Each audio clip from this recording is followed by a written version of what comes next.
오늘 궁금한 종목 Y 여러 가지 이야기 좀 나눠볼 텐데요. 오늘은 나도투자자문 이재규 본부장 함께하겠습니다. 어서 오세요. 안녕하세요.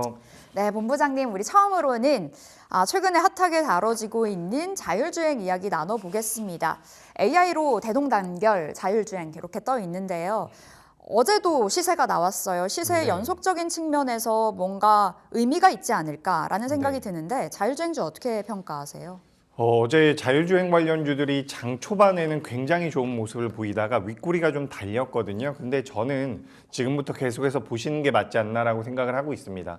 우리가 지금 어쨌든 미국의 대선 이후에 계속해서 이 트럼프와 머스크와 관련되어 있는 종목군들로 자금이 계속해서 몰리고 있는 부분들이 있는데 어쨌든 이번 미 대선의 최대 수혜는 머스크가 될 가능성이 높다라고 보고 있고 거기서 우리가 투자 아이디어를 파생한다라고 한다면 뭐 지금도 오늘 뭐 진행이 되고 있다는 우주 산업 쪽에 대한 관심도도 높지만 지금 자율주행 같은 경우도 어떻게 보면 새롭게 변동성이 들어오고 있다라고 보고 있습니다. 그러니까 우리가 대선 이전에는 뭐 방산이라든지 우크라이나 재건 쪽에 대한 관심도가 높았다라고 한다면 대선 이후에는 지금 우주 산업 쪽에 대한 관심도가 일단 단기적으로는 가장 높았다라고 보고 있거든요. 근데 그 이후에 우리가 어떤 쪽을 볼까라고 한다면 저는 자율주행 쪽이 맞지 않나라고 생각이 되고 있습니다. 생각보다 우리가 생각했던 것보다 좀 더 빠르게 자율주행이 현실화될 가능성이 있다라는 생각이 들고 있기 때문에 이런 부분들을 우리가 베이스로 놓고 봤을 때 우리나라 기업들 같은 경우도 우상향이 좀 더 이어질 가능성이 높다라고 보고 있고요.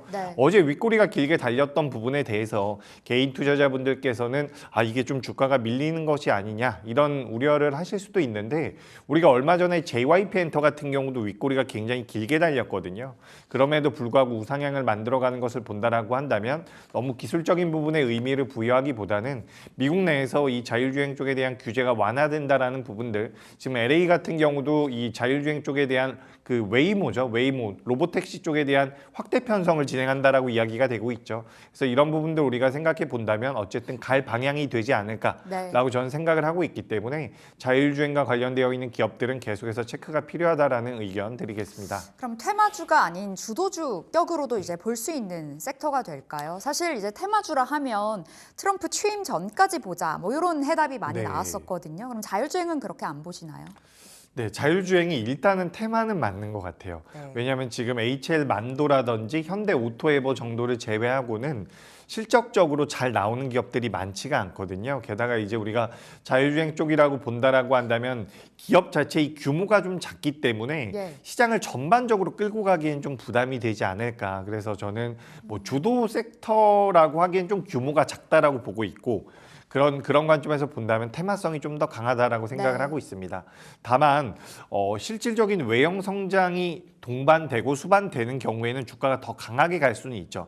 하지만 지금 우리 시장 같은 경우는 자금이 많이 들어와 있지 않은 상태이기 때문에 일부 섹터에 자금이 몰려간다라면 그 종목군들을 공략할 필요가 있습니다.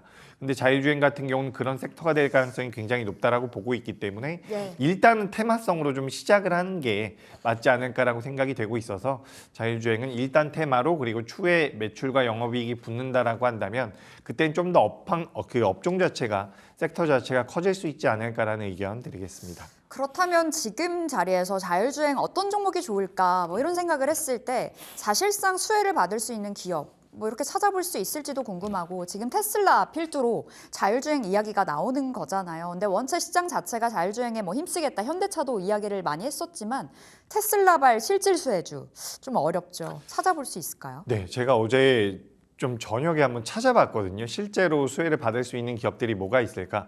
그랬더니 대형주들이 많아요. 뭐 삼성전자라든지 이런 기업들이 오히려 수혜를 받을 수 있다라고 보고 있습니다. 삼성전기도 마찬가지고요. 하지만 우리가 지금 시장에서 자율주행 관련주들을 매매한다라는 관점에서 봤을 때 사실 그런 기업들을 매매할 것은 아니라고 생각을 하고 있거든요. 그래서 저는 우리가 이제 실질 수혜주라고 해서 제가 몇 개 찾아봤는데 옵트론텍이라는 기업 같은 경우도 과거에 납품했던 이력이 있더라고요. 근데 지금은 어떻게 진행이 되고 있는지가 명확치가 않아가지고 말씀드리기가 좀 어렵고 뭐 지금 시장에서 부각이 되고 있었던 SOS랩이라든지 뭐 스마트 레이더 시스템이라든지 이런 기업들 같은 경우는 어떻게 보면 직접적인 연관도가 좀 떨어질 수가 있습니다.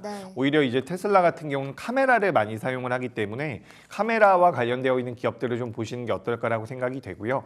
그리고 지금 이제 퓨런티어라는 기업이 최근에 변동성이 가장 좋았던 기업 중에 하나인데 이 퓨런티어 같은 경우도 테슬라에 직접 납품하는 것은 아닌 것으로 알고 있어요. 그러니까 퓨런티어가 제가 알기로는 삼성 전기에 납품을 하고 네. 삼성 전기가 테슬라 쪽에다가 납품을 하는 것으로 알고 있거든요. 그래서 카메라 모듈, 이 검사 장비라든지 자동화 라인을 만드는 기업으로서 뭐 퓨런티어가 어떻게 보면 실질적인 수혜주는 될 수가 있을 것이다라는 말씀을 드리고 싶습니다. 다만 아직까지 뭐 매출단이 2025년도에 많이 올라올 것이다. 테슬라 향을 통해 가지고 매출이 많이 올라올 것이다라는 이야기들이 있기는 한데 아직까지 실적적인 부분들이 그렇게 매력적이진 않아요. 네. 다만 뭐 2025년도에 이 자율주행 쪽에 대한 모멘텀이 좀 더 강하게 붙는다면 그때는 뭐 실적이 더 좋아질 수도 있겠죠. 그래서 일단 저는 퓨런티어를 말씀드려 보도록 하겠습니다. 네, 퓨런티어 말씀 주셨고, 우리 어제 시세가 나왔던 쪽은 또 로봇도 있습니다. 자율주행 가니 로봇도 간다. 뭐 이렇게 이야기가 나오던데 사실 작년에 로봇이 너무나 좋았었잖아요. 특히 네. 상반기에요. 근데 이번 2025년 상반기도 로봇이 될 거다, 로봇이 잘 갈 거다 이야기가 나오던데 어떻게 보세요? 네, 로봇 좋게 보고 있습니다. 네. 저는 이제 아까 전에도 잠깐 말씀드렸지만 우리가 트럼프 그 미 대선 이전에 누군가의 수혜주라고 말했었던 섹터들에 대한 관심도 필요하지만 대선 이후에 지금 자금이 움직이는 쪽은 우주 산업이나 네. 자율주행이나 그리고 지금 화면에 나오고 있는 로봇주가 아닐까라고 생각을 하고 있거든요. 로봇주 역시도 테슬라에서 파생이 되어 나오는 섹터 쪽이라고 보고 있는데 사실 우리나라 로봇 기업들이 글로벌 시장에서 굉장히 큰 경쟁력을 가지고 있느냐, 특히 뭐 최근에 부각이 많이 됐었던 휴머노이드 쪽 같은 경우는 우리나라 기업들이 아직까지는 경쟁력이 그렇게 좋지가 않거든요. 예. 그래서 우리가 전 세계 기업들 중에서 이제 시장을 좀 이끌어 나가고 있는 기업들의 매출 성장률을 본다라고 한다면 전 세계 뭐 상위 5개 기업을 기준으로 놓고 봤을 때 연간 성장률이 20%가 넘어가고 있습니다. 근데 우리나라 기업들 같은 경우는 3% 정도밖에 안 나온다라고 하고 있어요. 그렇기 때문에 실질적으로 우리나라 기업들의 성장성이 좀 느리다는 거죠. 그래서 이런 부분들은 우리가 좀 체크를 해볼 필요가 있는데 최근 시장에서 휴머노이드 쪽에 대한 이야기들이 굉장히 많죠. 근데 여기서 우리가 좀 생각을 바꿔볼 필요가 있는 게 제가 앞서 말씀드렸던 것처럼 미 대선 이후에 로봇 쪽에 대한 관심이 높아지는 것이 테슬라 때문이기도 하지만 실제로 트럼프 당선인이 계속해서 정책적으로 푸시하고 있는 부분이 뭐냐면 제조업체들을 미국 내로 데리고 오겠다라는 부분이거든요. 우리가 리쇼어링이라고 이야기를 하고 있는데 그렇게 된다라고 한다면 미국 내에 공장이 지어질 가능성이 높습니다.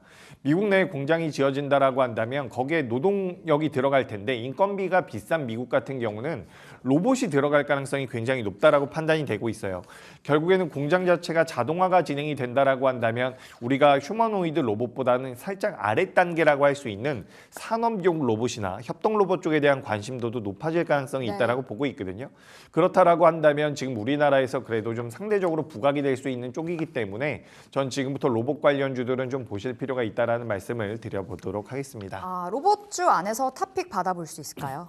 네, 로봇주 중에서 탑픽은 일단 두산 로보틱스입니다. 협동 로봇. 그렇죠. 예. 협동 로봇 쪽에서 이제 우리나라에서도 1위 기업이고 그래서 이제 우리나라 1위이기 때문에 1위이긴 하지만 그래도 실질적으로 실적이 잘 나오지 않지 않느냐라고 이렇게 반문하시는 분들이 계신데 그래도 두산 로보틱스가 글로벌 시장에서도 협동 로봇 4위 기업입니다. 그렇기 때문에 기술력이 어느 정도 인정받고 있다라는 부분들, 그러니까 시장의 관심도는 좀 떨어지지만 네. 실제 수혜는 받을 가능성이 전 있다라고 생각을 하고 있거든요.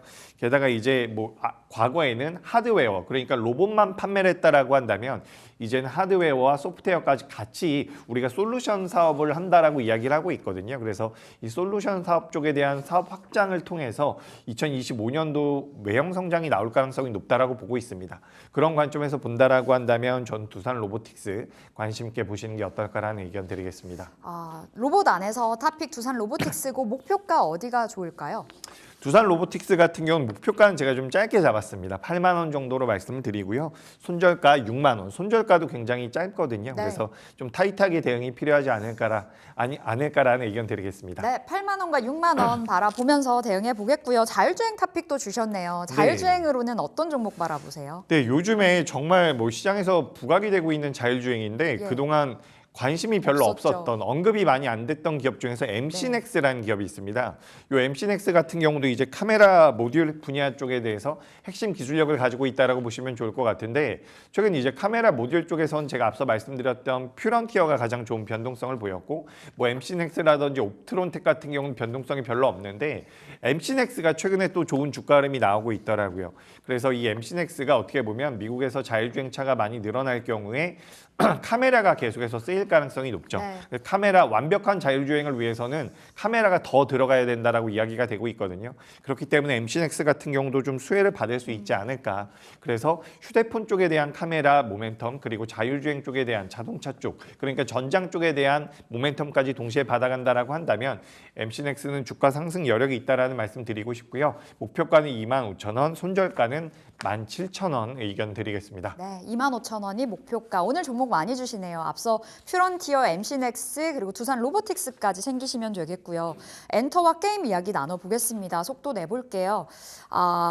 트럼프 리스크 피해갈 수 있는 섹터로 거론이 되고 네. 있습니다. 어떻게 보시는지 궁금한데 일단은 우리 엔터부터 이야기해 볼게요. 비중 확대 이야기가 나왔습니다. 네. 비중 확대 괜찮나요? 지금 시점? 네, 좀 눌림이 나오면 괜찮을 것 너무 잘 같습니다. 갔죠. 제가 이제 엔터주 같은 경우는 저도 10월 달 말부터 좀 말씀드렸던 것 같아요. 그래서 엔터주들 같은 경우는 어떻게 보면 트럼프의 그 관세 정책에서 자유로울 수 있는 부분도 있고요. 작년부터 계속해서 실적이 안 좋았었던 부분들이 음반 판매량이 저조했기 때문인데 그에 대한 부분들이 많이 만회가 되어가고 있다. 다른 쪽에서 매출이 올라오고 있다는 부분에서 우리가 투자 아이디어를 얻어볼 필요가 있다라고 보고 있습니다. 게다가 2025년도에는 뭐 BTS라든지 블랙핑크 같은 굉장히 강력한 IP를 가지고 있는 아티스트들이 복귀를 하기 때문에 네. 그에 따른 매출이 굉장히 가파르게 올라올 가능성이 높다라고 이야기가 되고 있거든요. 2025년도는 2024년도에 비해서 엔터 4사 기준으로 매출이 30% 정도는 올라올 가능성이 높다라고 이야기가 되고 있고 우리가 이런 부분들을 고려해 본다라고 한다면 지금 뭐 관세 쪽에서도 자유롭고 주가도 밀릴 만큼 밀렸던 상황이기 때문에 여기서 이제 눌림이 좀 나온다면 저는 매수의 필요성이 있다라고 생각을 하고 있습니다.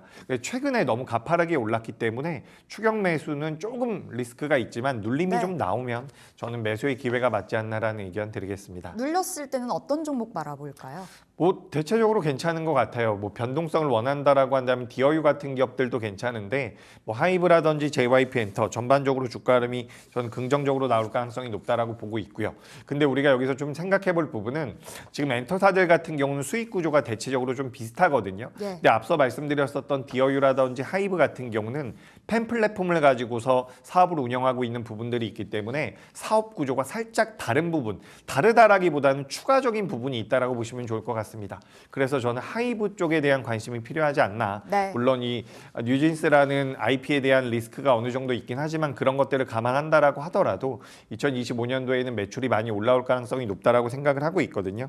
그래서 저는 하이브를 좀 관심 있게 보시는 게 좋겠다라는 말씀을 드리고 실제로 BTS가 군 입대하기 전에 마지막으로 진행했었던 월드 투어 규모보다 2025년도에 예상이 되고 있는 월드 투어 규모가 훨씬 더 크다라고 이야기가 되고 있거든요.